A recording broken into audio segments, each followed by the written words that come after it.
এ বড় লোকেরা, আজকে একটু রোদ্রে হাঁটতে পারো না,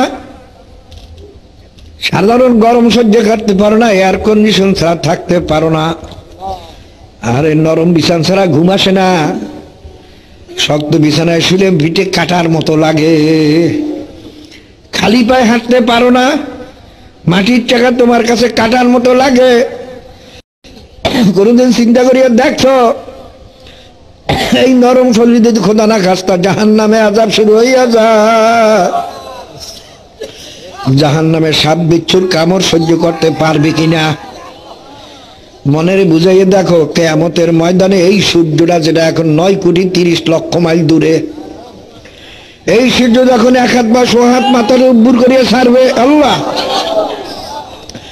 সেই গরম সহ্য করতে পারবি কিনা? এখন তো রোদ্রে বাইরেও না, কাল রোদ্র সহ্য করা যায় না, কিয়ামতের ময়দানে সহ্য কেমনে করবি? ফাইযান শাক্কাতিস সামাউ ফাকানাত ওয়ারদাতান কাদ্দিহান, সিংহায় ফুৎকারের সঙ্গে সঙ্গে যখন আসমান টাস টাস করিয়া ফাটিয়া দুই ভাগ হইয়া যাইবে, সূর্য এক হাত বা সো হাত মাথার উপরে উপরে মাওলা সারিয়ে দেবেন। এখন সূর্যের বুক উপরের দিকে, পিঠ নিচের দিকে, বাবা 9,30,00,000 মাইল দূরের থেকে সূর্যের পিঠের গরম। তারপরে তফসিরে লেখে 70,000 ফেরেশতা সব সময় সূর্যের উপরে বরফ ছিটাইতে আছে, যেন সূর্যের পিঠের পূর্ণ গরমও জমিনে না লাগে। বাবা বৈশাখ জ্যৈষ্ঠ মাসে, আষাঢ় শ্রাবণ মাসে, ভাদ্র মাসে এই রৌদ্রই সহ্য করতে পারি না। আল্লাহ,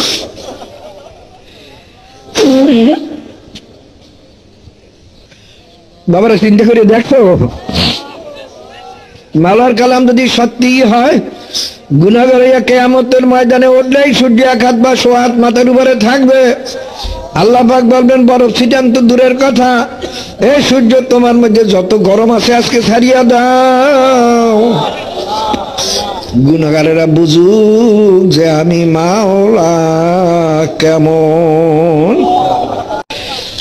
আল্লাহ, এ বাবা, মাওলার কালাম যদি সত্যি হয়, এই আয়াত সত্য মনে রাখিস। ইয়াউমা লা যিল্লা ইল্লা যিল্লুল আরশ, কিয়ামতের ময়দানে মাওলার আরশের ছায়া ছাড়া কোন ছায়া পাওয়া যাবে না। জমিনও আগুন, উপরেও আগুন, যাবি কই রে বাবার? মাওলা ডাক দিয়া বলবেন আইনাল মাফার, আজকে কোথায় ভাগ্যা যাবি? পারলে ভাগ্যা যা,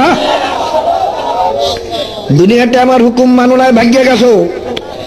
আজকে তো আমি হুকুম দিছি এই সূর্যের গরমের নিচে দাঁড়ানি লাগবে। আইনাল মাফার, এখান থেকে কে ভাগ্যা যাইতে পারো? পারলে যা। তবে মনে মনে চিন্তা করতেছে, কই এত নাফরমানি মাওলার সঙ্গে করি, কই মাওলা তো কিছু কয় না, আসলে কিছু হবে না।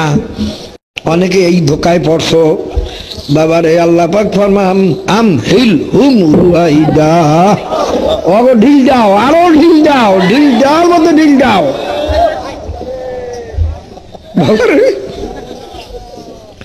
বড় একটা মাছ যদি বড়শিতে লাগিয়ে যায়, কোন বোকায় বাবা এক চোরে টান দেয় না, জানে জোরে টান দিলে হয়তো বড়শি ভাঙবে, অথবা সুতা ছেড়বে, অথবা ছিপ ভাঙ্গিয়া যাইবে, ওই হুইল ছাড়িয়া দেয়।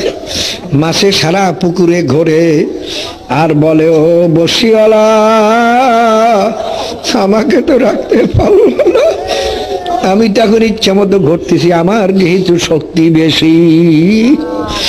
বড়শিওয়ালা বলে, ও মাছ ঘোর ঘোর ঘোর ঘোর, আমি তোর মুখে বড়শি লাগাইয়া দিছি, ঘুরতে ঘুরতে যখন তোর পেটখানা ভাসাইয়া দিবি, আমি তখন তোরে উঠাইয়া ফেলাবো, আর থাকতে পারবি না। মাওলা বলেন কুল্লু নাফসিন যায়িকাতুল মাউত, আমি প্রত্যেকের মুখে মৌতের বর্ষি লাগাইয়া দিছি। ঘর ঘর ঘর, যত বড় নাফরমানি কর, আমি তো সাইয়ে সাইয়ে দেখতে আসি। আর দুনিয়ার বসি মাছে অনেক সময় সিরিয়া নিয়েও যায়, কিন্তু আমি এমন বসি লাগাইছি কেউ ছেড়তে পারবি না। আজকে ভাইরা আলেম ওলামাদের বয়ানে কোরআন হাদিসের জালে যারা উঠলা না, মাওলা কিন্তু তাদের জন্য টেডা বানাই রাখছেন আজরাইল সালামের হাতে। বাবারে যেদিন আজরাইল সালাম এসে কলজার উপরে টেডা মারিয়া কলজার রাতগুলো সিরিয়া সিরিয়া উঠাইয়া নিয়ে যাইবে, থাকতে কিন্তু পারবো না।